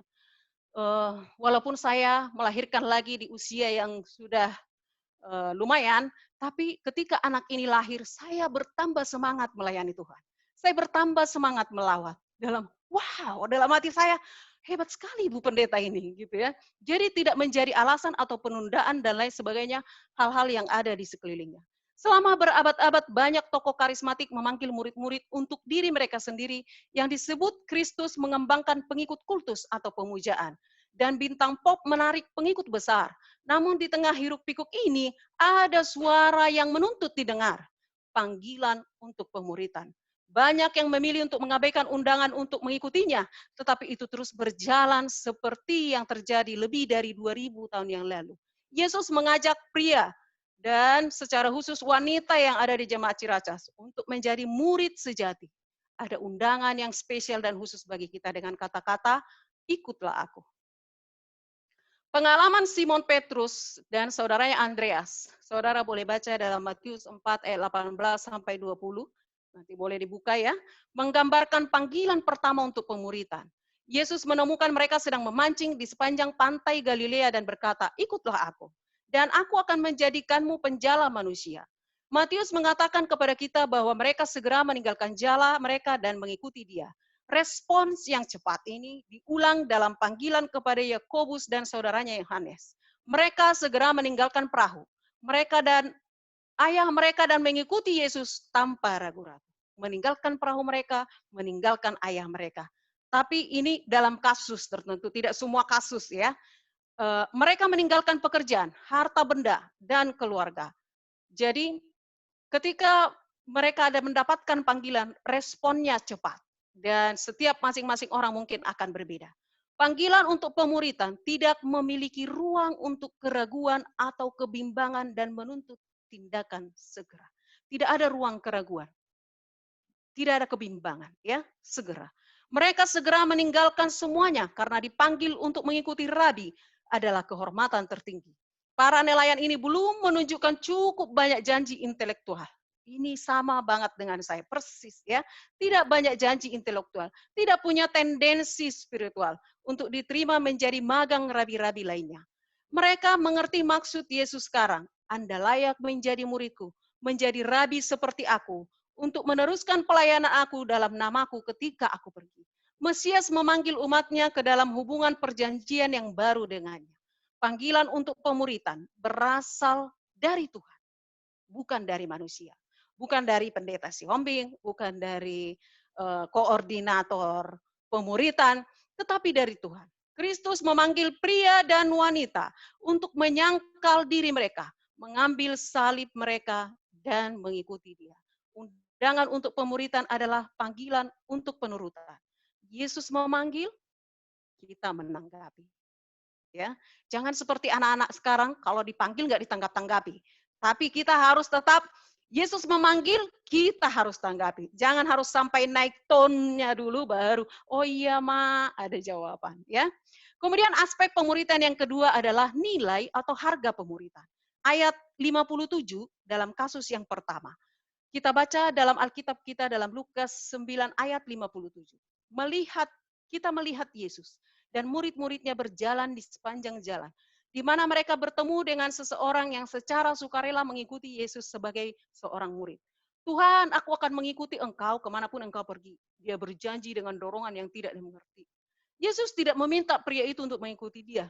Namun kita bertanya-tanya, oh Yesus tidak bersemangat, tidak langsung sambut ya, tidak langsung mengatakan iya dengan prospek menerima atau memiliki pria ini loh, secara sukarela melayani sebagai murid. Nah, ada hal yang harus kita pertimbangkan dengan seksama jawaban Yesus kepada relawan dalam ayat 58. Serigala mempunyai liang dan burung mempunyai sarang, tetapi anak manusia tidak mempunyai tempat untuk meletakkan kepalanya. Kristus tidak memiliki apapun di dunia ini untuk ditawarkan kepadanya. Yesus memahami orang itu tergesa-gesa dalam tanggapannya dan belum memberikan pertimbangan yang layak untuk harga yang harus dibayar. Dalam mengikuti Kristus, Tuhan membaca hati sukarelawan ini dan dia tahu tidak siap untuk melakukan pengorbanan yang diberikan. Harga yang harus dibayar untuk pemuritan adalah meninggalkan segalanya dan semua orang untuk menjalani kehidupan pribadi dan pengorbanan diri. Statistik menjelaskan pada kita bahwa sejak kematian dan kebangkitan Kristus, lebih dari 2000 tahun yang lalu, kira-kira 43 juta orang Kristen telah menjadi martir karena mereka memilih untuk mengikuti Kristus. Tidak peduli berapa harga yang mereka harus bayar. Bahkan dalam sebuah laporan berita dunia kita mendengar, para martir terbunuh dan dipenjarakan karena iman mereka. Pada tanggal 9 April 1945, 7 orang digiring ke tiang gantungan di Nazi Jerman. Mereka digantung karena berani melawan rezim Nazi Hitler dan untuk membela Injil. Di antara mereka ada seorang pendeta muda bernama Dietrich Bonhoeffer yang telah menulis sebuah buku yang paling menggelitik pemikiran dan tidak nyaman dengan judul bukunya adalah The Cost of Discipleship. Di dalamnya dia menulis tentang harga yang mahal untuk mengikuti Kristus dan memperingatkan bahaya menggantinya dengan kasih berkat yang murah. Anugerah yang murah, tulisnya, adalah musuh gereja karena tidak menuntut apapun dari kita. Ia mencari pengampunan dosa tanpa menuntut ketaatan dan pemuritan. Jadi tidak ada anugerah dengan harga yang murah. Mereka yang berpikir bahwa kekristenan itu mudah, banyak ya di antara kita atau orang-orang di sekeliling kita ketika mengikuti Yesus, memiliki pemikiran bahwa ketika mengikuti Yesus, dia menuntut pada kehidupan kemakmuran. Hendaknya merenungkan kata-kata Kristus yang dicatat sebelumnya dalam bab yang sama dari petikan ayat Alkitab kita dalam Lukas 9 ayat 23 sampai 25. Saudara boleh buka Alkitabnya. Yesus mengatakan bahwa jika kita ingin mengikutinya, kita harus rela mengesampingkan semua pikiran tentang kenyamanan pribadi dan memikul salib kita setiap hari. Harga dari pemuritan, dipanggil setiap hari untuk mengambil salib kita dan mengikut Dia. Yesus menambahkan bahwa tidak ada gunanya bagi manusia untuk memperoleh kekayaan duniawi, tetapi kemudian hilang untuk selama-lamanya. Bisa dibilang aspek pemuritan yang paling sulit. adalah konsep tidak ada keuntungan duniawi. Itulah konsep yang paling sulit dari pemuritan. Tidak ada keuntungan, yang ada adalah pengorbanan. Ini bertentangan dengan sifat alami kita. Kita memiliki hasrat yang kuat untuk mempromosikan diri, menentukan jalan hidup kita sendiri, dan bekerja keras untuk semua kenyamanan materi hidup. Harga pemuritan adalah pemisahan dari keberadaan kita sebelumnya. Dengan kata lain, prioritas kita akan berubah, ya, harus berubah agar ketaatan kepada Kristus mengambil tempat pertama. Martin Luther pernah berkata, agama yang tidak memberi apapun, tidak ada harga yang harus dibayar, dan tidak menderita apapun, tidak ada artinya. Jadi yang berharga itu adalah yang punya nilai, ya. Dalam membahas biaya atau harga pemuritan, kita juga harus mempertimbangkan harga yang Kristus sendiri bayar untuk menyediakan kesempatan bagi kita untuk menjadi murid-muridnya. Peluang pemuritan kita, inilah harga yang sudah dibuat oleh Yesus. Peluang pemuritan kita, mengorbankan Yesus, pujian dan pemujaan terhadap para malaikat di sorga yang Dia tukarkan, ditukar dengan hidup dalam ejekan, hinaan, cemoohan. Peluang pemuritan kita, mengorbankan Yesus, kemuliaan, kemegahan surga, Dia tukarkan untuk menderita dan kesederhanaan. Peluang pemuritan kita, mengorbankan kesatuan Yesus dengan Bapa di sorga, yang Dia tukarkan untuk dinding pemisah dengan Bapa, yang ditukarkan untuk kematian yang menyakitkan di kayu salib.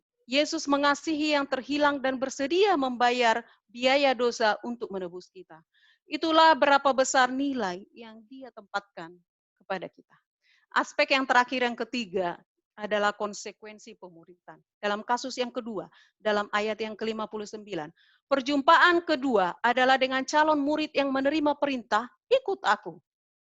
Dia bersedia mengikut Kristus tetapi memiliki tugas yang bertentangan dan mengatakan pertama-tama dia perlu menguburkan ayahnya. Karena ayahnya akan dikuburkan pada hari yang sama ketika dia meninggal. Kembali untuk menguburkan ayahnya mungkin menunjukkan penundaan dalam mengikuti Yesus sebagai hasil dari banyak kewajiban yang melekat pada perannya sebagai putra dan pewaris. Ungkapan atau pernyataan yang biasa bagi orang setempat di tempat tersebut adalah, biarkan aku pergi dan kuburkan ayahku, tetapi mengacu pada kewajiban pria itu sebagai seorang putra. Ya, kewajibannya untuk membantu ayahnya mungkin di pertanian, dalam bisnis sampai ayahnya meninggal. Itu membutuhkan waktu yang cukup lama untuk diselesaikan. Dalam ayat 60, Yesus menanggapi murid yang dipanggil dengan cara yang tidak biasa. Dia berkata, biarlah orang mati, menguburkan orang mati, tetapi engkau pergi dan memberitakan kerajaan Allah. Konsekuensi pemuritan adalah menerima perintah-perintah Yesus sebagai prioritas utama kita. Pada kasus yang ketiga dalam ayat 61, ada orang lain yang ingin mengikuti Yesus, tetapi dia memiliki pikiran yang terbagi. Dia berkewajiban untuk kembali dan mengucapkan selamat tinggal kepada orang-orang yang dikasihinya. Pada nilai nominal, tampaknya seolah-olah orang ini hanya ingin memberitahu keluarganya tentang keputusannya untuk mengikuti Yesus dan kemudian mengucapkan selamat tinggal kepada mereka. Penelitian yang lebih dekat lagi menunjukkan bahwa dia akan membutuhkan waktu untuk mengatur urusannya. Dengan kata lain, dia ingin kondisi tertentu dipenuhi terlebih dahulu. Jika ingin pulang ke rumah untuk mengucapkan selamat tinggal, maka keputusannya akan dipengaruhi oleh orang lain. Mungkin pengaruh-pengaruh yang negatif. Ya. Ketika pulang ke rumah, dia akan mendengarkan ocehan kiri kanan, pendapat dari orang lain, sehingga dia berubah daripada keputusannya tadi. Dia akan memiliki kesempatan untuk mendengarkan orang lain dengan pandangan mereka sendiri. Ya, tentu sudah berbeda. Atau dia mungkin menjadi terlalu sibuk dan teralihkan untuk kembali kepada Yesus. Konsekuensi pemuritan adalah mencintai keluarga kita, tetapi tidak membiarkan mereka mengganggu cinta kita kepada Tuhan dan keinginan untuk memenuhi perintah-perintahnya.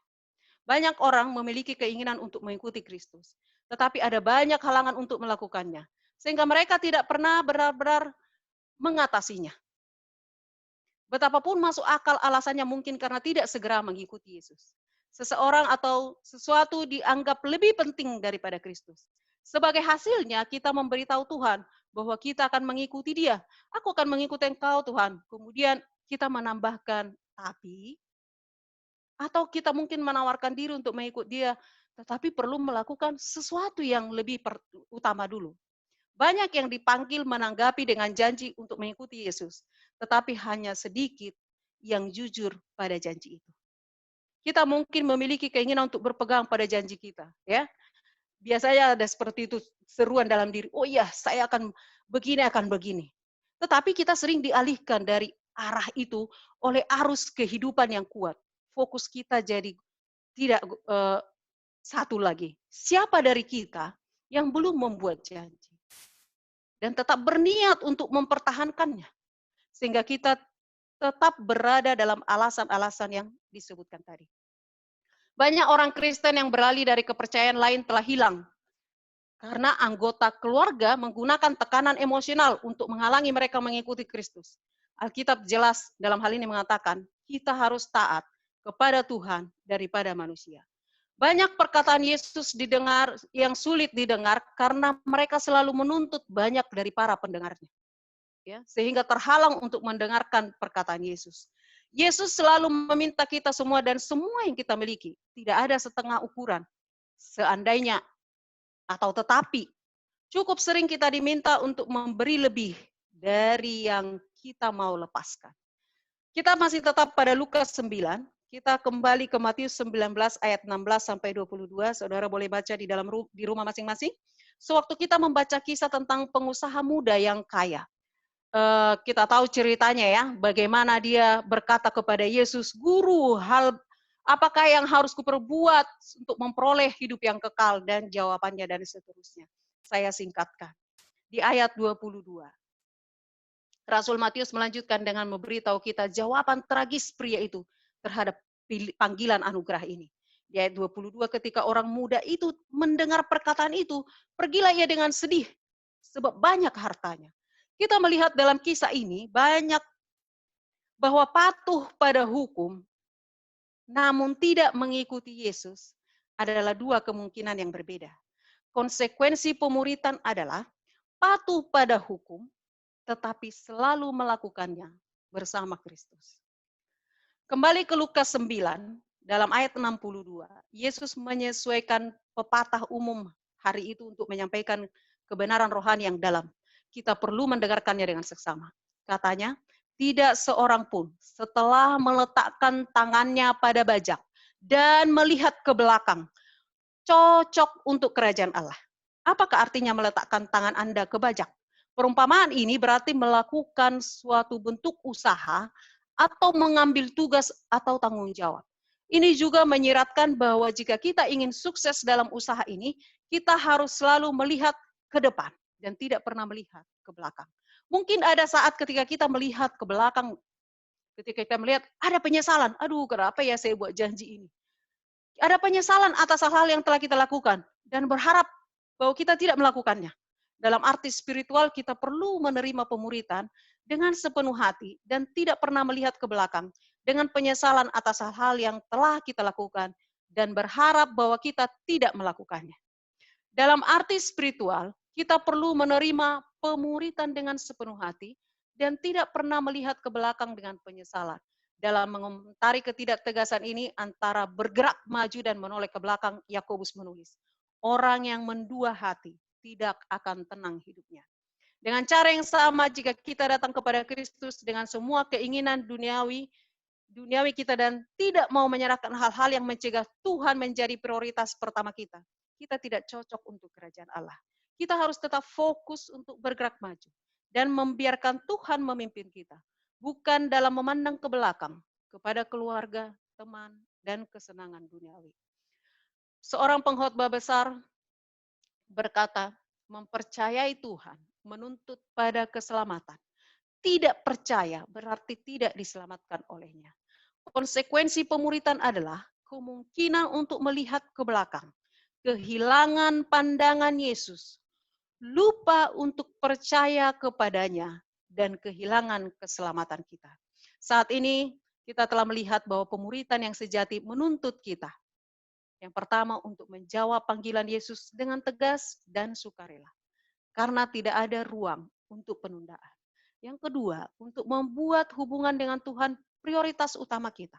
Ini termasuk doa harian dan belajar firman Allah, atau yang lebih umum dikenal dengan WPA. Yang ketiga, ikuti dengan penurutan, bahkan sampai pada titik penderitaan dan pengorbanan. Yang keempat, menyangkal diri dari kesenangan duniawi yang menyebabkan kita melihat ke belakang dan bukan ke depan. Yang kelima, untuk sepenuhnya percaya kepada Tuhan dan merespon dengan iman tanpa keraguan. Untuk seluruh jemaat Ciracas, teristimewa seluruh perempuan di jemaat Ciracas, satu-satunya jalan supaya bertumbuh di dalam Kristus, di dalam karunia, ialah menyukai pekerjaan yang diberikan Kristus kepada kita. Kekuatan datang karena adanya usaha. Kegiatan adalah syarat kehidupan. Seseorang yang menolak menggunakan anggota-anggota tubuhnya akan segera kehilangan kekuatan untuk menggunakannya. Tuhan telah memberikan kepada kita terang, bukan untuk diri kita.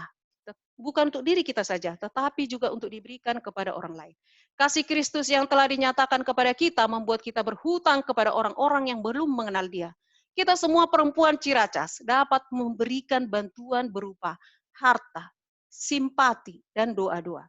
Kita perempuan Ciracas tidak perlu pergi jauh-jauh dan meninggalkan lingkungan rumah tangga yang kecil sekalipun, jika itu adalah kewajiban kita. Sebab kita dapat melakukan perbuatan-perbuatan ini di lingkungan rumah tangga, gereja, di antara orang-orang sepergaulan kita, dan orang-orang yang berhubungan dengan kita. Dengan sabar Yesus bekerja sebagai tukang kayu di Nazaret. Malaikat-malaikat yang menemani Dia berjalan bersama para petani dan pekerja-pekerja tanpa dikenal dan dihormati. Dia dengan setia mengerjakan tugasnya ketika bekerja sebagai tukang kayu. Sama seperti ketika Dia menyembuhkan orang sakit dan berjalan di atas ombak danau Galilea. Demikianlah di dalam pekerjaan hina dan status yang rendah itu, kita dapat berjalan dan bekerja dengan Yesus.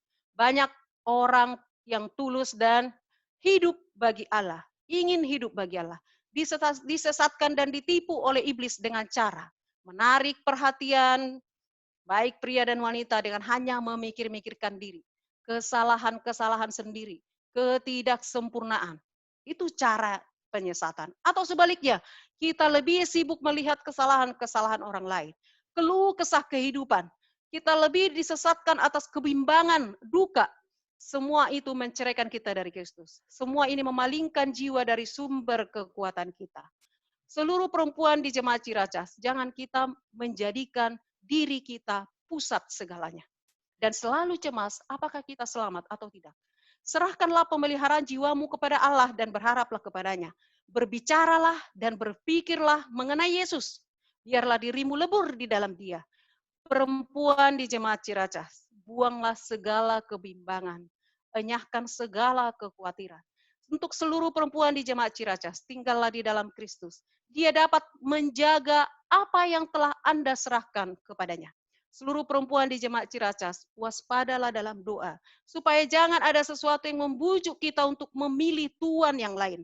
Yesus berkata, "Pikullah kuk yang kupasang dan berjalanlah padaku, karena aku lemah lembut dan rendah hati, dan jiwamu akan mendapat ketenangan." Matius 11 ayat 29.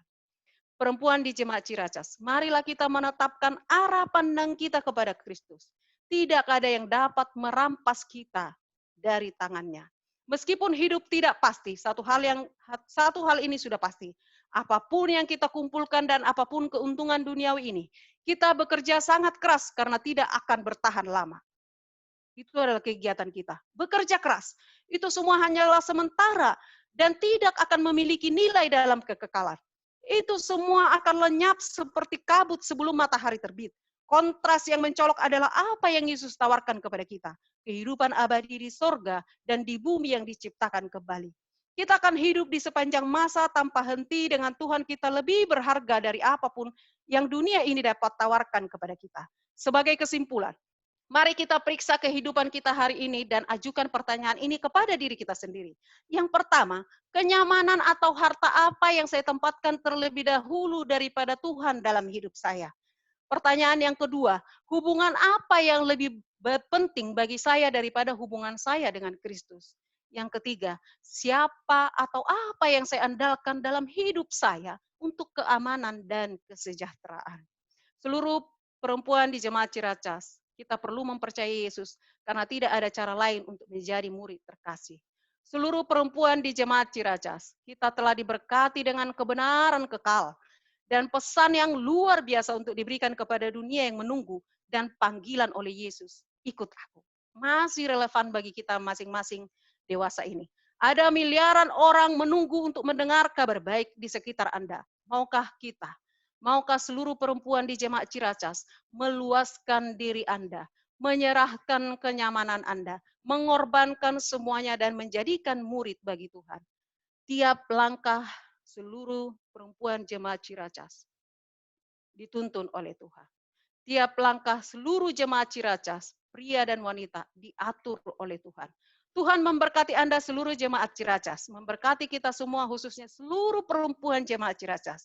Sewaktu Anda berdoa dengan sungguh-sungguh untuk pencurahan Roh Kudus sebagai tanggapan terhadap komitmen kita, perempuan Jemaat Ciracas, untuk menjadi pemuritan sejati.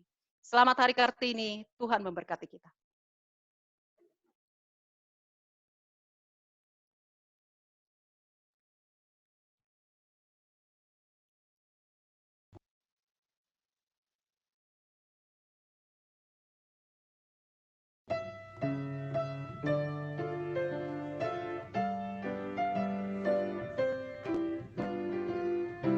Tiap langkahku diatur oleh Tuhan dan tangan kasih-Nya memimpinku.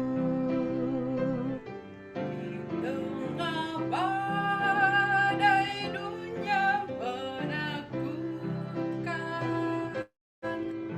hatiku tetap tenang teduh.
Bapa yang bersemayam dalam sorga,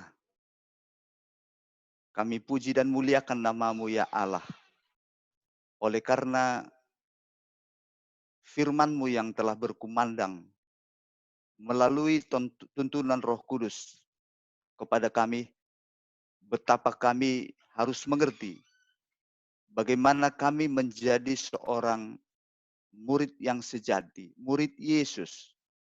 Terlebih ya Bapa, kepada semua putri-putri Tuhan, para wanita yang ada di jemaat yang Engkau kasihi, jemaat Ciracas.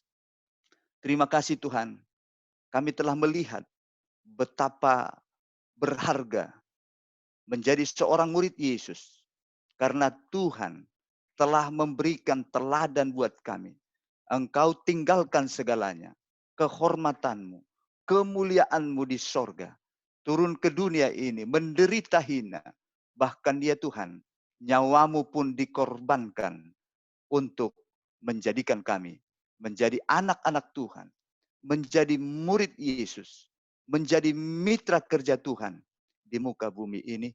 Dan biarlah ya Tuhan, pelajaran yang sudah kami dengarkan, yang kami sudah mengerti dengan baik, dengan tuntunan Roh Kudus, kiranya boleh menjadi kehidupan kami.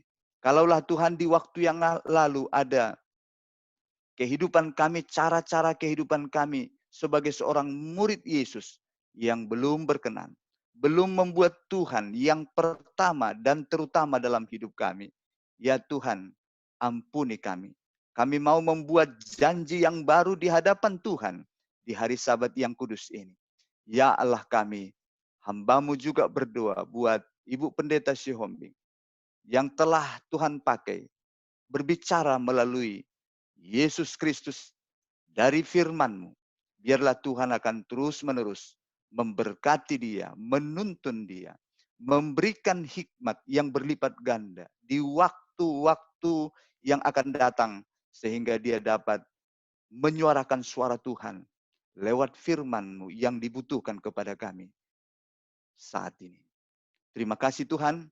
Tentu sebelum kami mengakhiri ibadah ini, kami mau ya Tuhan kami, Engkau akan mencurahkan berkat yang Kau telah sediakan buat kami di Sabat yang kudus ini. Dan kami saat ini juga Tuhan telah siap untuk menerima curahan berkat-Mu kepada kami, sehingga kami akan dipenuhi dengan sukacita dan damai sorga. Yalah kami sementara hamba-Mu saat ini mengangkat tangan. Biarlah kiranya tangan Tuhan yang tidak kelihatan, kiranya diangkat untuk memberkati semua umat-umat-Mu yang beribadah di rumah kami masing-masing, jemaat Ciracas pada saat ini. Saudaraku sekalian, terimalah berkat Tuhan bagimu saat ini. Tuhan memberkati engkau dan melindungi engkau. Tuhan menyinari engkau dengan wajah-Nya dan memberikan engkau kasih karunia. Tuhan menghadapkan wajah-Nya kepadamu dan memberikan engkau damai sejahtera. Kiranya kasih dari Allah Bapa, kasih karunia dari anak-Nya Tuhan Yesus Kristus, serta persekutuan Roh Kudus, kiranya menuntun, memberkati, memelihara engkau, rumah tanggamu, anak-anakmu, pekerjaanmu, rencana-rencanamu, mulai dari saat ini sampai Maranatha. Dalam nama Yesus kami persembahkan doa ini. Amin. Tuhan memberkati.